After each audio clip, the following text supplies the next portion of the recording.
Bienvenidos a La Hora del Museo, el podcast del Museo Histórico Nacional. Identidad, cultura, patrimonio y más. Soy Rocío Muñoz y te invito a un encuentro diario con la historia y sus protagonistas.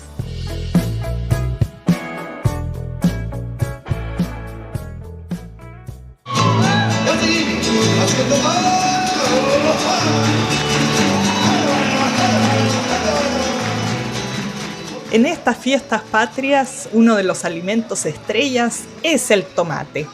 Imaginen un fruto que nació de semillas que fueron desde América hasta Europa y luego de vuelta hasta los fértiles suelos de Limache a inicios del siglo XX, donde la tierra y el clima crearon algo único e irrepetible. Hoy vamos a explorar la historia del tomate limachino antiguo, una variedad que durante 70 años marcó la identidad agrícola y cultural de la zona de Valparaíso.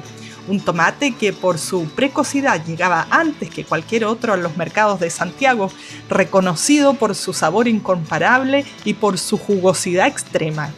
Desde semillas que viajaron de México hasta España tras la conquista, pasando por colonos franceses e italianos que la trajeron a Chile, hasta convertirse en el primer producto agrícola chileno en obtener el sello de origen, esta es la historia de cómo un simple tomate se transformó en patrimonio cultural de nuestra nación. Para contarnos sobre este producto estrella de la gastronomía chilena, nos acompaña Fernando Venegas, profesor de la Universidad de Concepción, doctor en Historia y autor del libro Cultivando Historia, el recorrido inspirador y persistente del tomate limachino antiguo.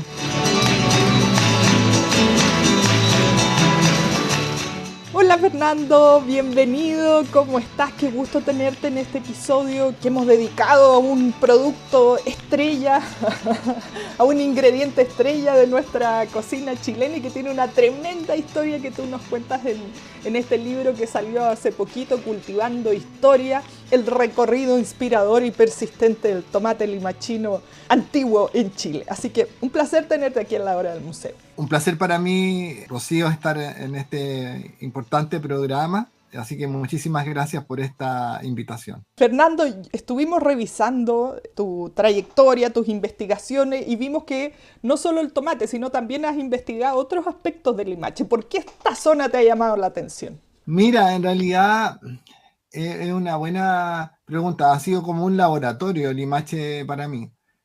Porque digamos que no hago historia local, como se conoce tradicionalmente, sino que hago una historia más profesional. Pero sí la hago, sí es local, digamos, en el sentido como se ha planteado, por ejemplo, como lo planteó en algún momento uno de los intelectuales más importantes de la historiografía en el siglo XX, que nosotros admiramos mucho quienes nos dedicamos a la historia, que es Marc Bloch. Entonces Marc Bloch hablaba que la historia de los pueblos era importante en tanto cuanto la estudiáramos de manera universal, haciéndole preguntas universales, no de manera localista, ¿ya? Y precisamente esa es una oportunidad, bueno, como tú lo decías, hay muchos temas que se pueden trabajar desde esa perspectiva y en este caso en las semillas del tomate o el tomate limachino antiguo ha sido una oportunidad para volver a hacer ese ejercicio. Bueno, y uno de repente piensa así como la historia se queda en las batallas, en las fechas, pero esto nos lleva a una historia que nos toca el corazón, yo creo. Siempre esperamos ya esta temporada porque empieza a venir el tomate más de la zona central. Bueno, del Limache, cuando uno va, por ejemplo, a La Vega, dice ahí específicamente tomate Limache. Y es como que hay fila. Entonces, vámonos a los orígenes del tomate primero. Hay muchas personas como que no saben de dónde viene el tomate, si estaba aquí en América, vino de otros lados. Vamos desde lo más antiguo posible a contar esta historia. Bueno, mira, el tomate, al parecer, se pudo haber domesticado más o menos de manera paralela entre los Andes y Mesoamérica, es decir, el área del Perú y el área de México. Aunque los hallazgos arqueológicos más antiguos de semillas de tomate se han hecho en México. Y por lo tanto, como que México va ganando esta carrera, digamos, de dónde se habría domesticado el tomate, porque eso sí se reconoce que el origen o los orígenes de esta planta estarían en los Andes, según los últimos estudios que se han ido realizando. Ahora, cuando arribaron los europeos, los ibéricos, en Mesoamérica, por lo menos habían un par de semillas que se consumían o de tomates que se consumían. Bueno, había muchas que se comercializaban ahí en Tenochtitlán, en el mercado de Tenochtitlán, pero además había otro, digamos, fruto que era más verdoso, que realmente era el tomate o el tomate. Ujú. Y lo que nosotros conocimos como tomate habitualmente era el jitomate o Ah, el jitomate, ¿ya? Pero que claro. después ellos genéricamente le denominaron a todo el tomate, nomás, o los tomates como los conocemos. Pero los mexicanos le siguen diciendo parece jitomate. Sí, exactamente, exactamente.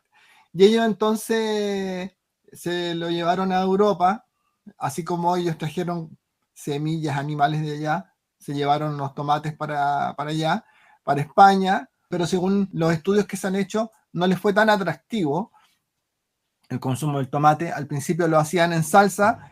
Bueno, en Tenochtitlán, según lo que ha estudiado Janet Long, que es una mexicana que ha trabajado mucho este tema del tomate, ella explica que se consumía en tamales, se consumía también en salsas y con harto ají, ¿ya? Que si tú te fijas es interesante la historia porque tú vas a una verdulería hoy día en Chile y ahí están los tomates Sí. con los ají al lado, ¿ya? Claro, Es una claro. historia larga, larga, larga. Y en Europa no les gustó tanto el ají, pero lo sazonaban con pimienta. Y la cocina renacentista era una cocina que todo lo que era la comida cruda no les sabía bien, tenían muchos problemas y tenían muchos prejuicios con la comida cruda, y por lo tanto todo lo cocían. Y cuando el tomate llegó a Italia, es ahí cuando empezó a, según los estudios que se han hecho, a consumirse como ensalada. ¿Ya? Junto con la salsa empezó a consumirse como ensalada. Eh, Estamos hablando todo esto siempre en el siglo XVI. Y desde ahí el tomate pasó a Francia, pasó a Inglaterra, y según los estudios tradicionales que hay, ¿cierto? Habría vuelto a América. Primero llegó a las colonias inglesas que tenían en la costa atlántica, y después con la gran cantidad de inmigrantes que llegó a las costas de Brasil, que llegó a Argentina en el siglo XIX, entonces también llegaron con ellos estos tomates de vuelta, que a todo esto ya se había transformado en un alimento muy importante para el consumo, sobre todo de los europeos del sur, de los italianos. Tremenda vuelta. Qué increíble. O sea, salió de aquí de una forma, pasaron un par de siglos allá y lo traen de vuelta como un producto nuevo, casi, reinventado de alguna manera. Pero claro, pero justamente eso logramos como precisar en este trabajo, porque profundizando me pareció muy extraño esta historia, que fuera como tan lineal, en el Ujú. sentido de que se va a Europa Claro. y de ahí vuelve. Y al revisar documentación secundaria fundamentalmente, me encuentro con que en realidad también hubo una difusión en América misma, digamos, hacia el sur. Eh, y además es como muy difícil poder explicar bien cómo ocurrió esto, considerando que el tomate también se daba silvestrado en los Andes, en la zona de los Andes, en la zona de México, en Ecuador, en el norte de Chile. Por lo tanto, empezó a darse este consumo paralelamente, y al mismo tiempo que se empezaron a difuminar estas semillas que se trajeron desde México. Entonces yo me encontré con que el tomate se consumía mucho en Colombia, en Venezuela, incluso era parte de la dieta de los hospitales, incluso lo encontré en algunos buques, que era parte de la alimentación que llevaban como parte de los alimentos que trasladaban. E incluso, por ejemplo, en el archipiélago Juan Fernández, en las huertas que tenía el presidio, la colonia que Ujú. estuvo ahí instalada por allá por el año 1770, segunda mitad del siglo XVIII, se consumía tomate, ¿ya? Está ahí, aparecen las fuentes. Entonces, esto de esta historia que aparentemente viene solo desde el retorno con estos inmigrantes que llegan en el siglo XIX, en realidad es mucho más antigua, y aquí al mismo tiempo también se consumía mucho tomate. Y luego tienes a este científico que contrató el gobierno chileno, a este naturalista que es Claudio Gay, que lo contrató como lo ha estudiado Rafael Sagreo, para un poco estudiar o dar cuenta de cuál era la relación entre, o establecer una conexión entre las élites y el territorio, conocer cuál era su geografía, sus recursos naturales, etcétera, etcétera. Él hizo todo un estudio botánico también, y él describe ahí que en Chile se consumía mucho tomate a mediados del siglo XIX, que incluso dice que lo secaban en los techos para el consumo. Entonces, en síntesis, hay un gran consumo de tomate también acá, sobre todo yo diría en la costa pacífica de América del Sur. En la costa pacífica me refiero que da hacia el Océano Pacífico. Y lo que va a ocurrir entonces es que cuando empieza a generarse el éxodo rural, la gente empieza a irse a Santiago esencialmente desde mediados del siglo XIX. Bueno, cuando se instala allá va a querer seguir comiendo tomate. Entonces, a fines del siglo XIX, comienzo del siglo XX, por una parte llegan, ¿verdad?, con las ganas de comer tomate, y van a poder hacerlo a partir de estas semillas antiguas, pero también empezaron a llegar estas otras semillas que traían estos italianos, y también otras más, porque los norteamericanos, por ejemplo, generaron el ponderosa. El ponderosa son unas semillas que traen, ¿verdad?, de Estados Unidos, que tiene muchas variaciones. Después, obviamente, a posteriori, también hay un tomate que traen desde Francia, un tomate rojo bien colorado, que no me estoy acordando ahora cómo se llamaba, y también algunos tomates que habían llegado desde Italia. Uno era el Ficarazzi, que venía desde Sicilia, y otro que es conocido como Rey Humberto, ¿ya?, que también venía de Italia. Todos esos tomates, que son como 11 semillas, se consumían en Chile ya a comienzos del siglo XX, y algunas variedades que se les nombra solo por el color. Tomate amarillo, aunque dicen que no le gustaba mucho a la población. Tomate amarillo, tomate rojo, el chemin, ese es el que te digo, este que viene, que trae gracia, el chemin. Entonces, son 11 semillas según lo que yo pude determinar estudiando la documentación de la Sociedad Nacional de Agricultura, el boletín de la Sociedad Nacional de Agricultura. Y ahí entonces, como te digo, es que se da esta situación en donde la gente empieza a consumir ahora el tomate en la ciudad. Y es un fenómeno mundial, porque en todos lados está ocurriendo esto, de que está aumentando el consumo de tomate fresco, y sobre todo también en salsas, ¿ya? Porque viene todo el tema de las conserveras a fines del siglo XIX, que se dio en todo bueno, en todas partes se está dando en Occidente, y por supuesto que Chile no fue ajeno al tema de las conserveras, no solo de tomate, de fruta, de muchas cosas. Qué increíble, o sea, iban como dos historias paralelas, el tomate que se quedó aquí, los usos que se le daba, más lo que se llevaron los europeos, vuelve un par de siglos o 3 siglos después acá, con otras preparaciones, bueno, y va pasando esta tecnología de la cocina como conservar y otras cosas. Mencionabas algunas variedades, hoy día, no sé, pues si no eres agrónomo tan sabido, uno ve como el tomate del Limache, el tomate que viene del norte, no sé, tomate cherry, pomarola, que es larguito, y sería, ¿no?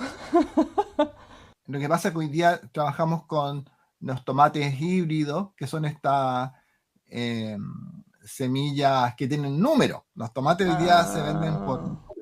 Pero... Y bueno, y son estos tomates larga vida, que además se producen, uno podría decir, industrialmente. Yo tuve la oportunidad, gracias a un amigo que es agrónomo, Marcelo Flores, ¿cierto?, que me permitió ir al predio de Isaías Díaz, que es uno de los tomateros más importantes que hay en Chile, del tomate híbrido, que es el que consumimos hoy día. ¿Y ese es el que se planta en Arica? No, este que te estoy hablando yo es uno que se planta en Quillota, pero que es este tomate híbrido, y que se planta en invernadero. La pregunta va, ¿crece todo el año? Ese crece todo el año, el ciclo dura 7 meses, ¿ya?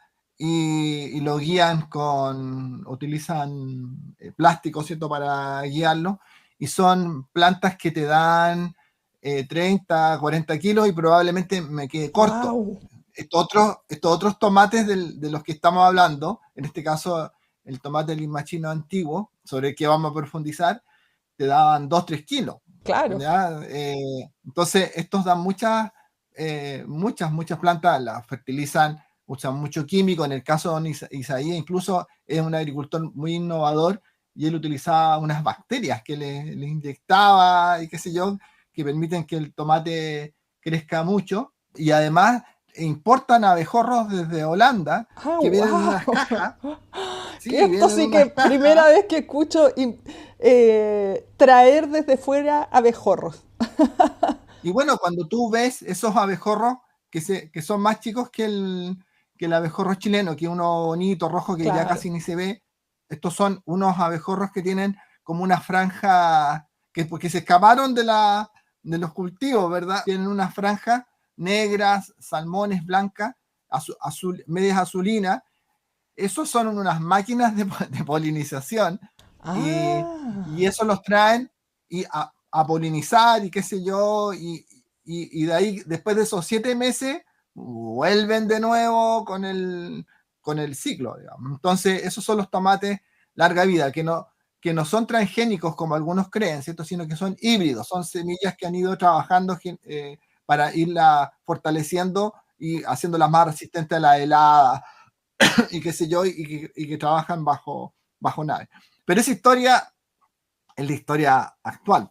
En ujú. cambio, esta historia corresponde a estos tomates, que son estas semillas antiguas, y que en este caso, en el caso del tomate limachino antiguo, eh, por lo menos nosotros detectamos que algunas semillas serían de origen italiano, Ah, otras de origen francés, aunque igual llegaron desde Italia, como vamos a profundizar, y también hay una que los lugareños, los productores llaman española, que yo pensaba que podía ser que la hubiesen traído las personas los españoles que llegaron durante o debido a la guerra civil, después de los años 30, pero no, del siglo XX, pero no, en realidad parece ser una semilla más antigua y podría corresponder, Rocío, a esta historia que empezamos a contar al comienzo, estos tomates que se consumían en Chile claro. ya desde el siglo XVIII, XIX. Ahora, en el caso de Limache propiamente tal, mira, a partir de esta investigación, por lo menos identificamos, hay una semilla que correspondía al costoluto genovese, que se cultivaba en la Liguria, que trajeron dos hermanos, los hermanos Canessa, Giovanni Canessa Onice, y el otro es Blas Canessa Onice. Y estos hermanos, bueno, principalmente fue Blas el que lo llevó a una explotación más comercial. Y que, a propósito de La Vega que tú señalabas, era el primero en llegar con los tomates a La Mira. Vega en la década de 1920, ya en esa época, ¿ya?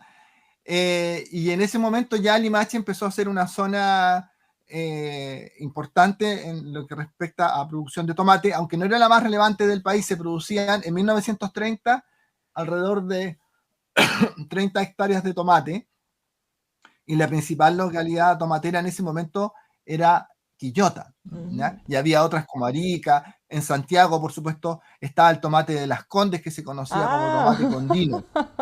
Tomate condino, que era un tomate también que era de la zona de la cordillera y qué sé yo. Debe haber sido rico. Perdón, aquí un paréntesis a propósito de lo que estás diciendo, porque también era una duda que yo tenía.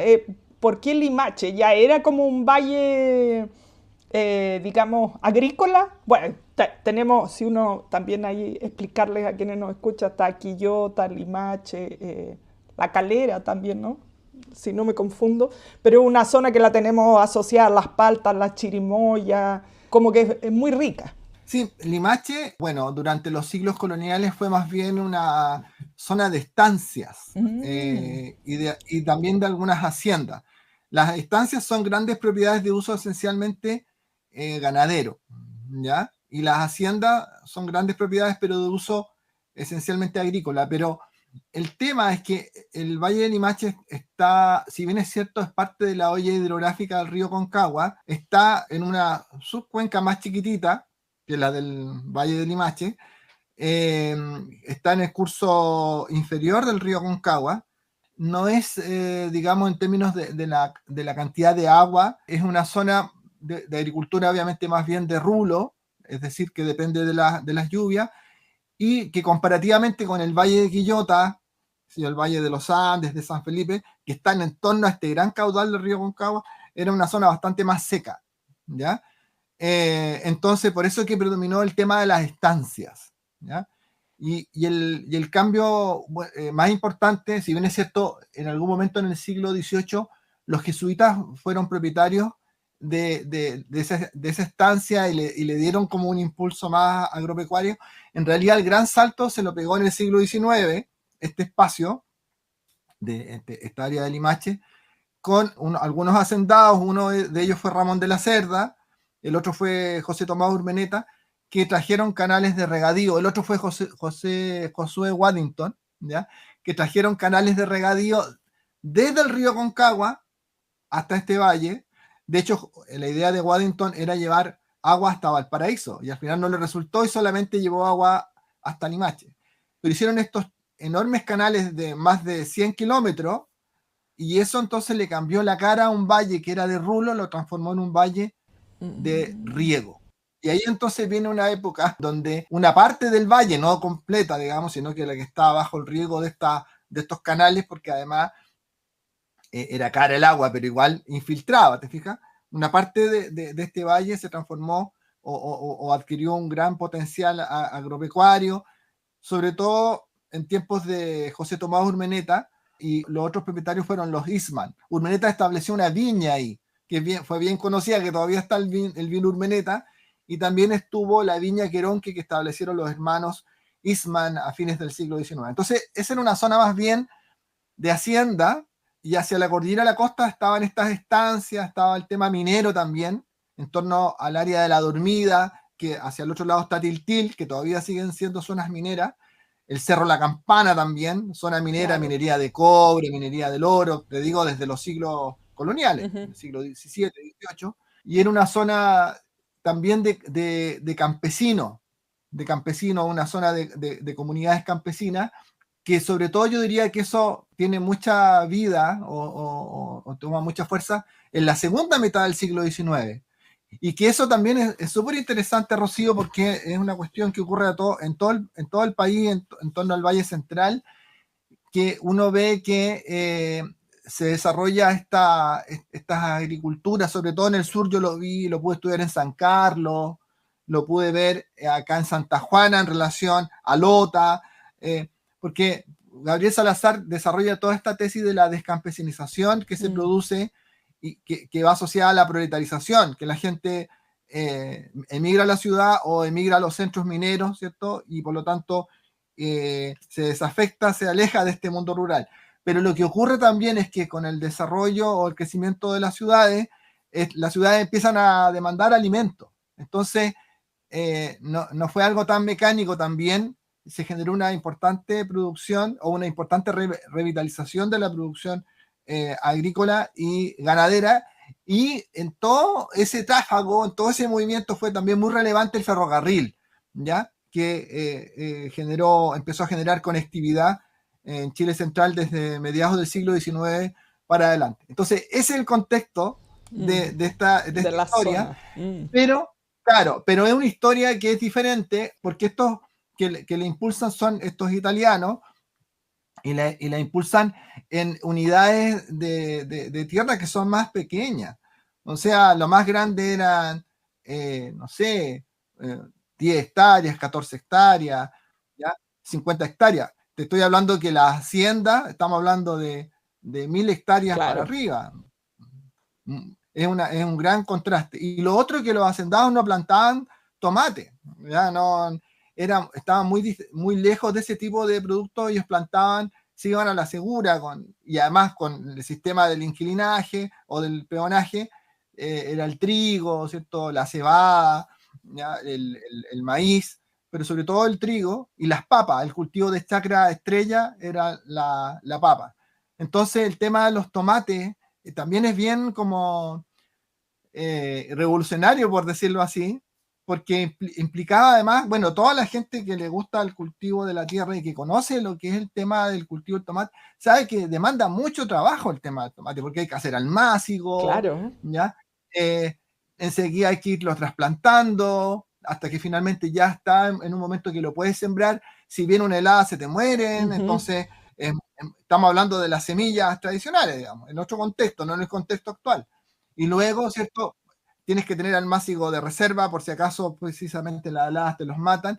Y después tienes que ir sacando las hojitas que van creciendo abajo para ir dándole fuerza, ir guiando el tomate, porque el tomate botado también se va cociendo, es más proclive a las enfermedades. Entonces ya se recomendaba el tema de los tutores mucho en esa época, y en Limache de hecho se utilizó mucho el coligüe, ¿ya? Que se da naturalmente en los cerros locales y también en general en Chile Central se da mucho el tema de los coligües.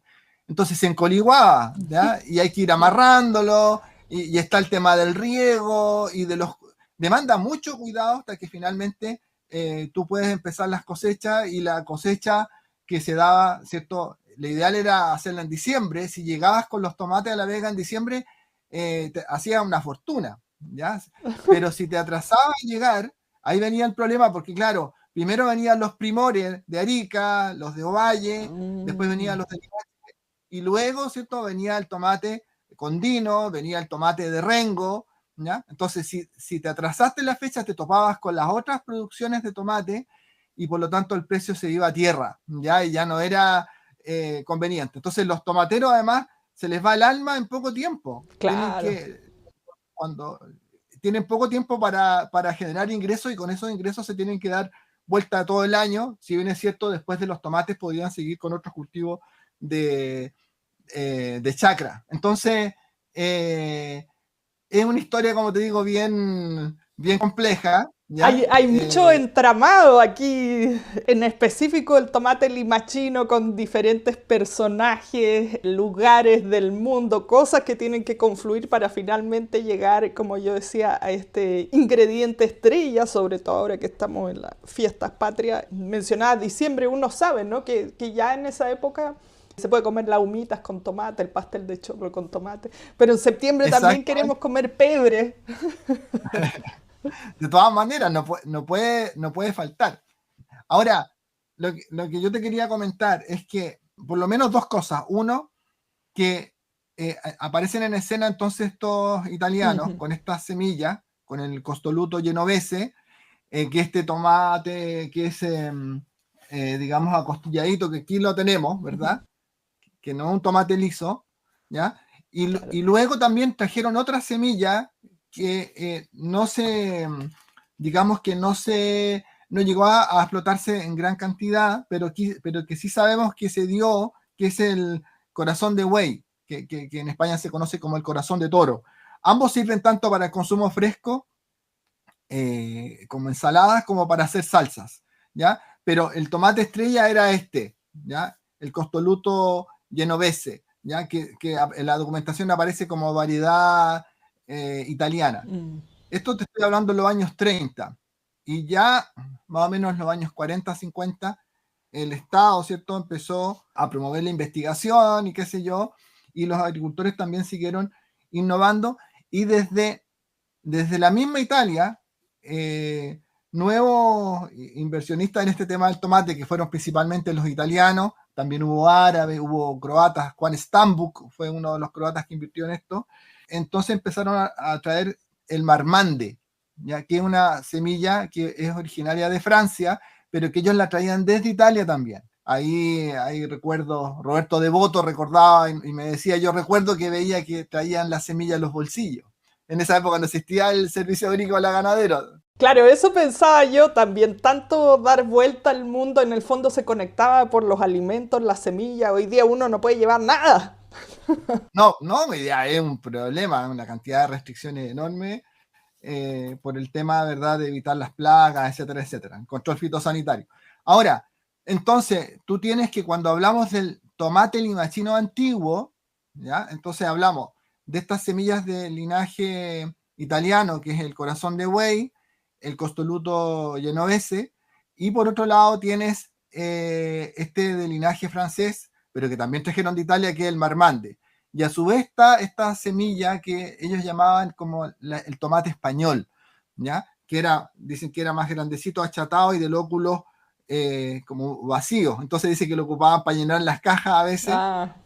porque el tomate se llevaba en carretela hasta ferrocarril y de ahí se trasladaba a Santiago y de ahí luego de nuevo en carretela a La Vega, donde se comercializaba y se llevaba en cajas clavadas, ¿ya? Iba clavado el tomate.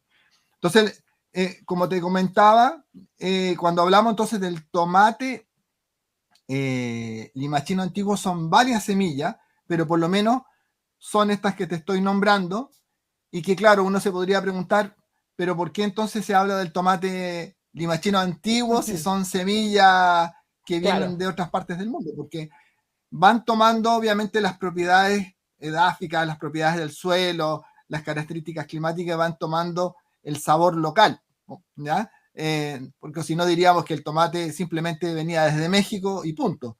Y Sí. uno de los países del mundo que más ha trabajado el tema de la denominación de origen precisamente es Italia. Ellos han trabajado mucho con eso y eso también es uno de los trabajos que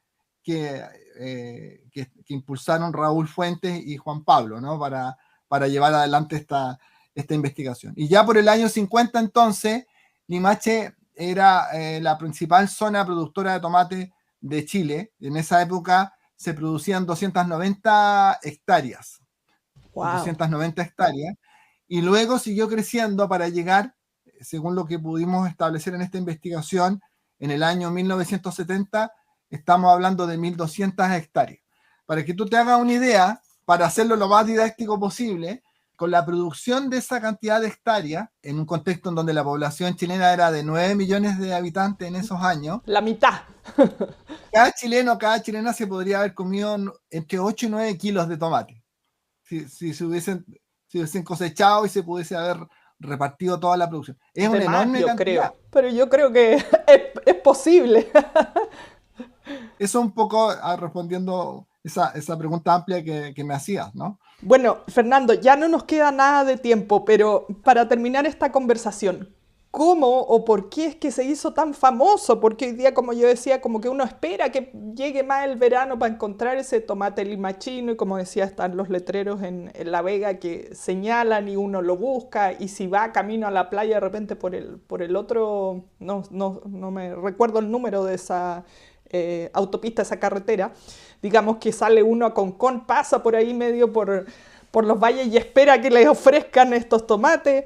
¿Cómo es que se transformó en esta maravilla de tomate? Ya sabemos que vinieron las semillas de otros lados, pero fue tomando también las cualidades del ambiente, del lugar. No sé, mencionabas, por supuesto, empresarios, el Estado, pero ¿cómo es que se transformó en esto que seguimos hoy día pidiendo y queriendo?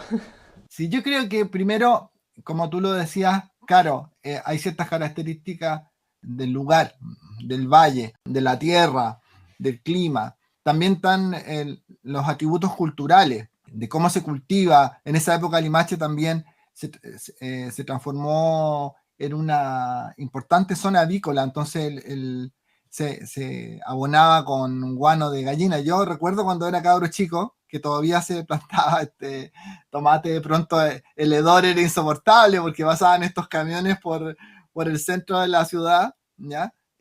O me acuerdo que estudié en una escuela en Los Maitenes, la escuela N382, ahí hice el segundo básico, y al lado había un predio donde se cultivaba tomate y de pronto era un olor irrespirable. Pero bueno, todos estos elementos, el guano de gallina, el encoliguao, ¿ya? Digamos, las prácticas culturales, el hecho de encontrarse también un tipo de productor especial, porque claro, hay italianos, como comentábamos, que son, que traen estas semillas, los canesa, estos hermanos canesa, pero luego estas personas actuaron más bien como productores, ¿ya? O mejor dicho, no como productores, eso era justamente lo contrario de lo que quería decir, como propietarios, ¿ya? Porque en realidad los que producían la tierra eran estos medieros, eran estos campesinos, que sabían cómo se llevaba adelante el proceso, que tenían el conocimiento, que ponían el trabajo, los otros ponían la tierra, el capital y qué sé yo. Entonces, y que además el estudio muestra que la relación era bien disimétrica, ¿ya? Respecto de las utilidades. Pero el punto es que yo creo que esa conjunción de factores y de actores llevó a que este se transformara en un tomate bien particular, un tomate de sabor, ¿ya? De propiedades de sabor únicas, ¿ya? De aroma, de sabor único. Y porque claro, por ejemplo, Quillota en algún momento fue la zona más importante en producción de tomate. Te estoy hablando de los años 30, como te comentaba recién, pero nadie hace mención al tomate quillotano. Claro. ¿Ya? Hay otros tomates ricos también en Rengo, en Quillón, ¿ya? Está el tomate poncho negro en Arica, en fin. Pero como tú dices, este tomate se instaló rápidamente en el paladar por su sabor, por su aroma. Y bueno, algunos dicen que se llegó a exportar, ¿no? Ya, aparte que se vendía de Arica a Magallanes. Entonces, al final eso es lo que yo creo que a todos nos gusta, ¿no? Comerse un rico plato de comida, ¿ya? Una rica cazuela, una rica empanada, ¿ya? Una rica ensalada, en este caso con cebolla, un pebre, como tú dices, porque además lo bonito también es que, a ver, cuando nosotros hablamos de la historia del tomate, no es una historia solitaria, eso también es súper importante. Claro. A propósito, yo lo llevo si traigo el agua para mi molino, que hoy día se habla mucho de la interdisciplina, de la necesidad de que todas las áreas se conecten. El tomate, digamos que siempre ha sido un buen amigo, ¿ya? Y dialoga con la cebolla, con el ajo, con el perejil, el cilantro, con las papas, ¿ya? Con el arroz, con lo que sea, digamos. Es un ingrediente increíble. Con unas buenas longanizas. Entonces, yo creo que eso también ha sido clave en esta historia de este tomate, que como tú súper bien dices, o sea, está ahí en el imaginario, y por eso que cuando se logró llevar adelante este proyecto y se logró recuperar esta semilla, tú enganchó de inmediato. Claro que sí, era, como decías, el compañero ideal, sobre todo para nuestra comida tradicional. Ya no se puede pensar sin el tomate. Fernando, muchas gracias por esta conversación. A mí ya me dio hambre, ya. Quiero que ya empiecen los festejos. Eso. Quiero los festejos ya de 18 y probar todos estos sabores. Me lleva, bueno, como yo decía al inicio, una conversación que nos pasa a todos por el corazón. También tenemos muchas cosas asociadas ahí, olores, sabores, muchos recuerdos. Es verdad. Verano, en fin. Toda una asociación virtuosa, vamos a decir, con el tomate. Así que muchas gracias por haber compartido con nosotros este gran trabajo de investigación, esta historia de nuestro tomate limachino. Gracias, Rocío, por este espacio, y a seguir comiendo tomate limachino. Esto fue La Hora del Museo, un encuentro cotidiano con nuestra historia, el podcast del Museo Histórico Nacional.